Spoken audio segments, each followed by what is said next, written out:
Thanksgiving dinner is an all hands on deck kind of situation, including the tiny hands too. And here are tips on getting the kids involved in Thanksgiving and some ideas to make the meal a little healthier is registered dietitian Jen Belanger. Hi, Jen. Hi, Danny. Now we're starting with breakfast first because I think a lot of people, and I'm included in this, are like, okay, I'm going to save up. I don't want to waste any space. And I used to be like that too. I was like, all right, this day is here. I'm going to like starve myself until dinner so I can stuff my face, right? So some people, I want to preface this by saying some people totally have that attitude still. And if that's you, go for it. But for the people who are really trying to stay on track throughout the holidays, number one thing for any holiday meal, do not skip breakfast, okay? Because what happens, and this goes for the whole year too, when you skip breakfast, whether you realize it or not, you're going to overcompensate for those calories later in the day, like Thanksgiving dinner, Thanksgiving desserts, wine, whatever it is. Maybe you don't drink wine, but no, I don't mess with the flavor. I just want my stuffing. That's all I want. You just want your stuffing. Okay, so let's have breakfast. And so we know that Thanksgiving dinner is very heavy on the carbs, right? We've got potatoes, we've got rolls, we've got sweet potato pie, we have all the desserts, the pie, the this, the that. Stuffing too. Yeah. Stuffing, right, exactly. So let's make breakfast a little higher in the protein, little less in the carbs, so that you're not, you know, really going too overboard later on the carbohydrates, okay? So a perfect example, a hard-boiled egg. You can even have two. That's totally fine. Whoa. Get some berries in there. You could do Greek yogurt with blueberries. Getting your protein and some sugar, healthy natural sugars. Some fruit, some fiber. We love fiber, don't we, Danny? My favorite thing in the world. We always talk about fiber. I know, you always make me sound like an 80-year-old man. You know, I was like, tell me about fiber. You know? It's important for everybody. Okay, the other thing too, so let's make sure we remember to stay hydrated. So if you are in a family that Thanksgiving or holiday meals are very heavy on the alcohol, let's make sure that we're hydrated. So accompany your breakfast with a nice tall glass of water, get the hydration going, and it'll just make you feel better throughout the whole day and not so groggy and tired later. Absolutely. So let's remember that.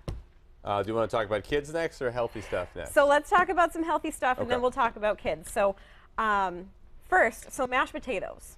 A staple of Thanksgiving, I totally get it. They're so 2018, okay? This is 2019. Let's get some healthier starches onto our plates, okay? So here is a great example of something you can do. Instead of making mashed potatoes, we make a roasted vegetable medley, okay? And so this is doing a lot of things for us. It's giving us more, what, 80-year-old man? Fiber, more fiber. It's giving us a lot of color, which means lots of vitamins, lots of minerals, all those good nutrients. And it's just giving us more variety. And this is where kids come in, okay? So I work with a lot of families with picky eaters.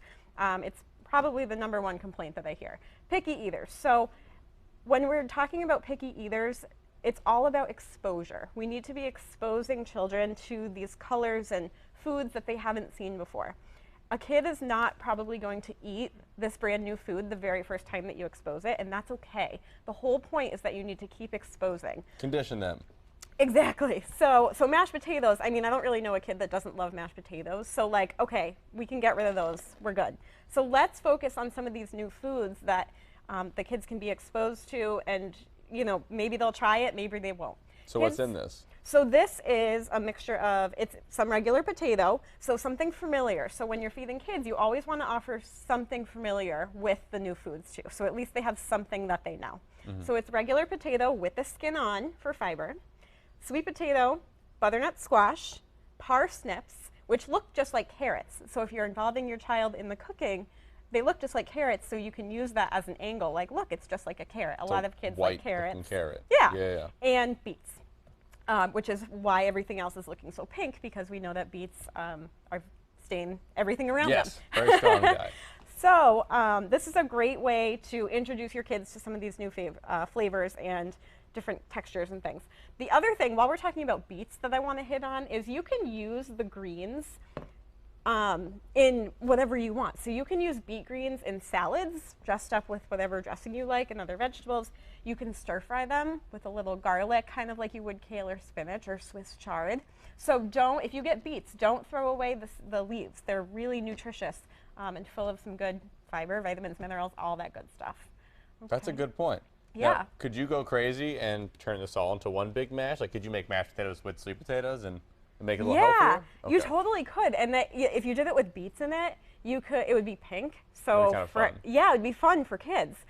The other thing about kids on Thanksgiving too is that the more involved they are with helping prepare the meal, the more likely they are to eat vegetables. So if they're involved and they can see, maybe you start at the grocery store, they help you pick out, the beets and the parsnips. And so involving them in talking about the food, this is how parsnips grow, this is where they come from. Letting them, even little kids, can help in the kitchen. We're not going to give them sharp knives, obviously, but they can help sort of throw things in a bowl. They can help mix things with a big spoon. They can do lots of different things. They can hand you things. They can help put away groceries when you've shopped for the big meal. Yeah. So the more you involve your kids, the more likely they are to eat the vegetables and to eat these new foods that you're trying to introduce to them. Makes total sense. Jen, thank you so much. We always love having you. Thank you. Appreciate it. Love being here. Yeah, we'll have this for you again on our website on mymassappeal.com.